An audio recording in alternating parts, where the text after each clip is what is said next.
بسم اللہ الرحمن الرحیم۔ ایک بات ضروری بتانی ہے کہ کل سے کئی فون آ رہے ہیں، کئی لوگوں نے مل کر حضرت عائشہ صدیقہ رضی اللہ عنہا کے نکاح کے متعلق آپ صلی اللہ علیہ وسلم کے ساتھ میں کہ کتنی سال کی عمر میں ہوا تھا اور آپ صلی اللہ علیہ وسلم کی عمر کتنی تھی، اس طریقے کے سوالات بہت سارے بھائیوں نے پوچھے۔ اب بات یہ ہے کہ یہ کیوں سوال پیدا ہوا؟ تو پتہ چلا کہ ایک بدبخت نے، ایک خبیث نے پیارے آقا سرکار مدینہ صلی اللہ علیہ وسلم پر اعتراض کرتے ہوئے آپ کے پاک دامنی پر کیچڑ اچھالا ہے۔ اور کیچڑ کیا اچھالا؟ اس نے بکواس بکی ہے اور ایسی بات کہی ہے کہ یہ جو اعتراض کیا، یہ اعتراض آج ہی سے نہیں بلکہ ایک زمانے سے چلا رہا ہے، اور علماء نے اس کے بہترین جوابات بھی دے رکھے ہیں۔ لیکن ہوتا کیا ہے کہ جن کو ایک بات سمجھنی نہیں ہے تو ان کو سمجھانا بڑا مشکل ہوتا ہے۔ جیسے کہ ایک آدمی ہے سونے والا اور ایک آدمی ہے سونے کا ناٹک کرنے والا، تو سوئے ہوئے آدمی کو جگانا بہت آسان ہے، لیکن جو سونے کا ناٹک کر رہا ہے اس کو جگانا بہت مشکل ہے۔ ایسی ہی جو واقعی رسول اللہ صلی اللہ علیہ وسلم کی زندگی کو سمجھنا چاہتا ہے اور آپ کے حضرت عائشہ صدیقہ رضی اللہ عنہ کے ساتھ نکاح کے بارے میں تفصیل جاننا چاہتا ہے تو اس کے لیے بہت آسانیاں ہیں، لیکن جو آدمی سمجھنا ہی نہیں چاہتا تو اس کے سامنے کتنی دلائل رکھ دو وہ ماننے والا نہیں ہے۔ لیکن پھر بھی اتنے اکابر علماء کی باتوں کے باوجود میں یہ جو بات کر رہا ہوں اور رکھ رہا ہوں کہ آپ لوگوں کے سامنے اس وجہ سے رکھ رہا ہوں کہ کچھ مسلمان جو اسلام والے ہیں، کمزور ایمان والے ہیں، یہ شکوک و شبہات کے اندر پڑتے چلے جاتے ہیں۔ ڈر ہے اس بات کا، جیسے کہ کل سے اعتراضات جو لوگ سوال کر رہے ہیں نا، ان کے اندازے سے یہی لگ رہا ہے۔ مسئلہ کیا ہوتا ہے ان لوگوں کا؟ دو مذہبوں کے درمیان میں نا اتفاقیہ پیدا کی جائے، دو دھرموں کے درمیان میں نا اتفاقیہ پیدا کی جائے، یہ ان کا مقصد اصلی ہوتا ہے۔ آپس میں ان کو کوئی اعتراضات سے کچھ لینا دینا نہیں ہوتا۔ مسلمانوں میں آپس میں شکوک و شبہات پیدا کی جائے، یہ دو تین چیزیں ہوتی ہیں جس کے پیش نظر اس طریقے کے افواہ اور اس طریقے کی بکواس کرتے رہتے ہیں۔ میں آپ کو اس کا تفصیلی جواب انشاءاللہ دوں گا، لیکن اس سے پہلے ایک بات سمجھو۔ نبی اور ایک عام انسان دونوں میں فرق ہوتا ہے۔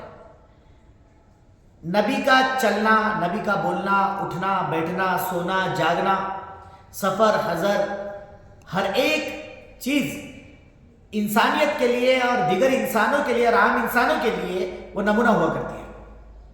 تو نبی کا معاملہ دیگر امت کے افراد سے، انسانوں سے الگ ہوتا ہے۔ ایسی ہی رسول اللہ صلی اللہ علیہ وسلم کا معاملہ ہے، آپ آخری نبی ہیں اور آپ کے بعد کوئی دوبارہ نبی آنے والا نہیں ہے، تو آپ صلی اللہ علیہ وسلم قیامت تک کے لیے نبی ہیں۔ 100-200 سال، 1000 سال کے لیے نہیں، کسی خاندان اور کسی قبیلے کے لیے نہیں، بلکہ پوری انسانیت کے لیے اور قیامت تک کے لیے نبی ہیں۔ اس لیے اسی کی وجہ سے آپ صلی اللہ علیہ وسلم کو متعدد نکاح کرنے کی اجازت دی گئی، اور آپ نے مختلف قبائل میں، مختلف خاندانوں میں تقریباً 11 نکاح کیے ہیں۔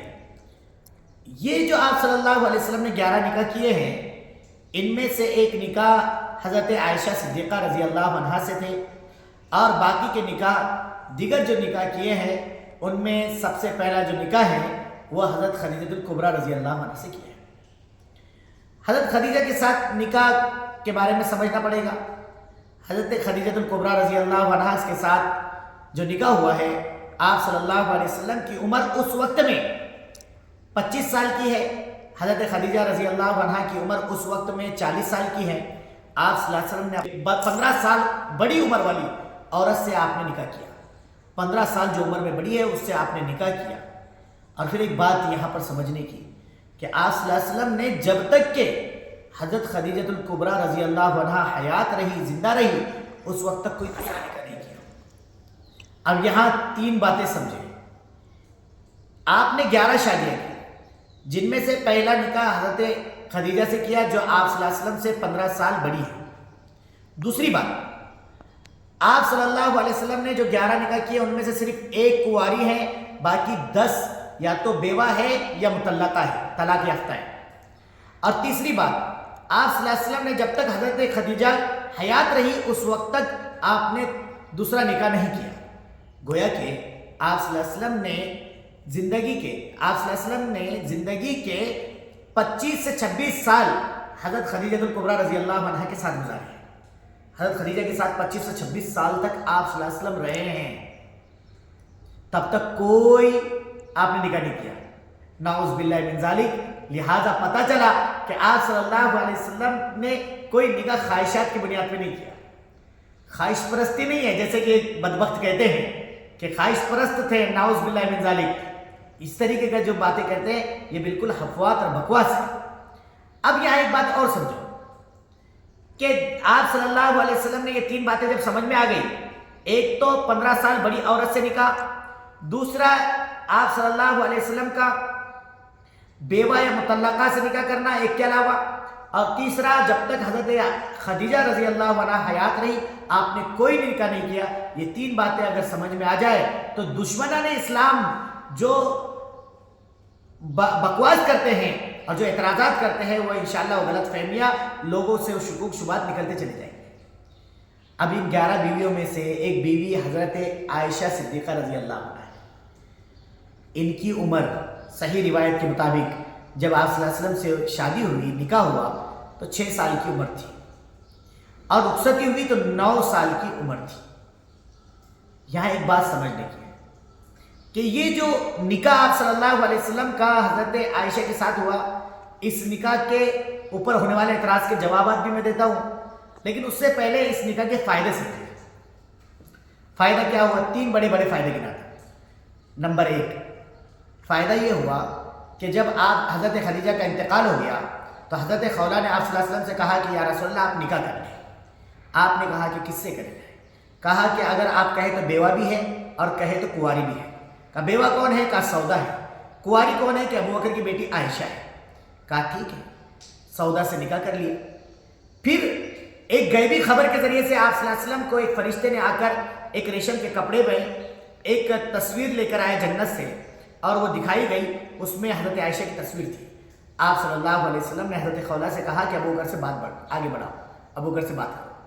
حضرت خولہ نے حضرت ابو بکر سے بات کی تو حضرت ابو بکر صدیق رضی اللہ عنہ آپ صلی اللہ علیہ وسلم کے منہ بولے بھائی تھے. منہ بولے بھائی. اب منہ بولے بھائی تو حضرت ابو بکر نے کہا رسول اللہ کا حضرت عائشہ کے ساتھ کیسے نکاح ہو سکتا ہے کہ وہ تو بھتیجی ہوئی ان کی. تو آپ صلی اللہ علیہ وسلم نے کے پاس جب یہ اطلاع آئی تو آپ نے کہا بھائی سگے بھائی میں اور منہ بولے بھائی میں فرق ہوتا ہے. منہ بولے بھائی کی بیٹی سے نکاح جائز ہے. حضرت ابو بکر صدیق نے کہا کوئی بات نہیں، نکاح کروا دیا گیا. کس کے ساتھ؟ حضرت عائشہ صدیقہ رضی اللہ عنہا کے ساتھ. تو آپ صلی اللہ علیہ وسلم نے جب حضرت عائشہ سے نکاح کیا تو 3 فائدوں میں سے ایک فائدہ یہ ہوا کہ زمانے جاہلیت میں یہ رسم تھی کہ منہ بولا بھائی سگے بھائی کی طرح ہوتا ہے، اس کا رشتہ اس کے رشتے کی طرح ہوتا ہے، خون کے رشتے کی طرح ہوتا ہے. یہ رواج اور یہ رسم ختم ہوئی. آپ زبانی اگر کہہ دیتے نا لوگوں کو صرف، تو لوگوں کے اوپر اتنا اثر نہیں پڑتا تھا جتنا آپ صلی اللہ علیہ وسلم نے عمل کر کے بتایا اور اس کا اثر پڑا کہ وہ رسم ختم ہو گئی. دوسرا فائدہ یہ ہوا کہ حضرت عائشہ صدیقہ رضی اللہ عنہا کو اللہ تبارک و تعالیٰ نے غیر معمولی ذہانت اور ذکاوت عطا کی تھی. ذہانت اور ذکاوت اور فطانت ملی تھی حضرت عائشہ صدیقہ رضی اللہ عنہا کو غیر معمولی، جس کا فائدہ یہ کہ رسول اللہ صلی اللہ علیہ وسلم کی صحبت میں 18 سال کی عمر تک رہی، تقریباً 9 سال، اور 9 سال میں علم کا ایک وافر حصہ اور ایک بڑی مقدار حاصل کی، جس میں تقریباً ان کے آپ صلی اللہ علیہ وسلم کے وفات کے بعد حضرت عائشہ کے 360 تقریباً شاگرد صحابہ اور تابعین میں سے گزرے، اور حضرت عائشہ نے حدیثیں 2210 یاد کی آپ صلی اللہ علیہ وسلم کے ساتھ رہتے ہوئے، جن میں اکثر عورتوں سے متعلق چیزیں تھیں اور عورتوں سے متعلق حدیثیں تھیں. 7 صحابہ بہت مشہور ہے کہ جن کے 1000 سے زیادہ حدیثیات تھی، جن میں 6 مرد ہیں اور ایک عورت حضرت عائشہ صدیقہ رضی اللہ عنہا۔ تو امت کو ایک بڑا ذخیرہ ملا ہے حضرت عائشہ کے ذریعے سے، یہ نکاح کا فائدہ ہوا آپ کی زوجت میں آنے کا۔ تیسرا فائدہ یہ ہوا کہ ابو بکر صدیق رضی اللہ عنہ کے بڑے احسانات تھے آپ صلی اللہ علیہ وسلم۔ آپ صلی اللہ علیہ وسلم کوئی چیز اگر ان کے ساتھ کوئی بھی معاملہ کر دیتے تو اتنی خوشی اور ان کی اتنی عزت بخشنا نہیں ہوتا تھا جتنے عزت بخشی آپ صلی اللہ علیہ وسلم نے حضرت عائشہ کے نکاح کے ذریعے سے، کہ حضرت ابو بکر کا خاندان کہ رسول اللہ ہمارے خاندان کے داماد ہیں، ان کی عزت بڑھی ہے۔ اس بنیاد پر آپ صلی اللہ علیہ وسلم نے 4 کے لیے، ابو بکر، عمر، عثمان، علی، یہ چاروں خلفائے راشدین کے لیے آپ صلی اللہ علیہ وسلم نے 2 کی بیٹیوں کو اپنے نکاح میں لے کر عزت بخشی ہے، 2 کو اپنی بیٹیاں دے کر عزت افزائی کی ہے۔ یہاں پر ایک بات سمجھنے کی ہے کہ یہ جو نکاح انبیاء کرام کا، دیکھو ایک آدمی ہے، ہر آدمی ڈاکٹر نہیں بن سکتا، ہر آدمی ٹیچر نہیں بن سکتا، لیکن ایک مرحلہ ایسا ہے کہ جس میں ہر آدمی کا تعلق ہوتا ہے، اور وہ ہے ازدواجی زندگی، خاندانی زندگی۔ حضرت عائشہ کے ساتھ نکاح کر کے امت کو ایک بڑا ذخیرہ علم کا اور امت کے مسائل کا اور خاندانی زندگی کا آپ صلی اللہ علیہ وسلم علم کا حضرت عائشہ کے ذریعے سے امت کو فائدہ پہنچائے۔ اور یہ 3 فائدے حضرت عائشہ کے ساتھ نکاح کے ہوئے۔ اب اس کے بعد میں جو اعتراض ہے حضرت عائشہ کے اوپر کے نکاح کے بارے میں، اس اعتراض کو سمجھیں۔ دیکھو یہ اعتراض جو کیا جاتا ہے، یہ اعتراض بہت لچر ہے۔ کس لیے، کس بنیاد پہ؟ ہر ایک کا جو جغرافی اعتبار سے اگر دیکھیں گے تو ماحول کے اعتبار کا اثر پڑتا ہے، ہر انسان پر اس کے ماحول کا اثر پڑتا ہے۔ عرب کا ماحول، آب و ہوا گرم ہے، اور ان کی غذا کھجور اور اونٹنی کا دودھ، جس کے اندر بڑی مقدار میں غذائیت ہے، تو وہ نوش کرنے والے اس کے ذریعے سے لڑکیاں کے اندر وہ طاقت پیدا ہو جاتی ہے کہ جو شوہر کو برداشت کر سکتی ہے۔ تو یہ ماحول کا اثر پڑتا ہے، عمر کے اعتبار سے نہیں ہوتا ہے۔ ایک تو یہ بات، لہذا عرب کے ماحول کو ہمارے ہندوستان کے ماحول پر یا دیگر دوسرے ملکوں کے ماحول پر قیاس کیا جائے، یہ سمجھ میں بات نہیں آتی۔ اور رہ گئی یہ بات کہ اگر تم یہ کہو کہ بھئی آب و ہوا کا نہیں، عمر کا مسئلہ ایسا تو صرف یہ اسمج ہے، تو یہ بات بھی غلط ہے۔ اس لیے کہ میں آپ کو چند باتیں بتاتا ہوں۔ دیکھو میرے پاس میں چند باتیں لکھی ہوئی ہے، جس میں سے ایک حضرت مریم رضی اللہ عنہا جو حضرت عیسیٰ علیہ السلام کی والدہ ہیں، ان کے بارے میں ہمارا ایمان اور یقین ہے کہ معجزاتی طور پر حضرت عیسیٰ کی ولادت بغیر باپ کی اللہ نے کی ہے، بغیر باپ کی ہوئی ہے، پیدائش ان کی۔ لیکن ایک فرقہ یہ کہتا ہے عیسائیوں میں سے کہ حضرت مریم کا نکاح جوسف نامی ایک شخص سے ہوا تھا جس کی عمر 99 سال کی تھی، اور حضرت مریم کی عمر اس وقت میں 12 سال کی تھی۔ اسی لیے کیتھولک کینان نے پادریوں کو یہ اجازت دی رکھی تھی، 1983 تک کی اجازت تھی کہ 12 سال کی لڑکی سے تم نکاح کر سکتے ہو۔ ایک بات ہے۔ دوسری بات یہ ہے کہ 1929 سے پہلے برطانیہ میں چرچ آف انگلینڈ نے 12 سال کی لڑکی سے شادی کی اجازت دے رکھی تھی۔ امریکہ کے اسٹیٹ آف ڈیلویرا میں 1880 تک لڑکی کی شادی کم سے کم 8 سال کی عمر کی ہو، اس میں نکاح کیا جا سکتا تھا، 8 سال کی۔ ایسی کیلیفورنیا میں 10 سال کی عمر مقرر تھی۔ ایسی ہی اگر جو واقعی ہندو مذہب کا صحیح طریقے سے مطالعہ کرے تو ہندو مذہب کی کتابوں کے اندر بھی ان کو بہت ساری باتیں ملے گی جو کم سینی کی عمر میں شادی کی اجازت جس میں نظر آتی ہے۔ اب اصل میں جو صرف دھرم کا چوگا پہن لے تو اس کو کیا سمجھ میں آئے گا؟ اس کے لیے ضروری ہے کہ مذہبی کتابوں کا مطالعہ کریں۔ ہندو مذہب کی کتاب ہے ایک منوسمرتی۔ منوسمرتی کو اگر آپ مطالعہ کریں گے تو اس میں ایک چیز ملے گی آپ کو کہ اس میں منوسمرتی میں کم عمری کی شادی کی حوصلہ افزائی کی کہ لڑکی کے بالغ ہونے سے پہلے اس کی شادی کر دینی چاہیے۔ ایسی منوسمرتی میں میاں بیوی کی شادی کی عمر یوں مقرر کی گئی کہ لڑکا اگر 30 سال کا ہے تو لڑکی 12 سال کی، لڑکا اگر 24 سال کا ہے تو لڑکی کی عمر ہو 8 سال۔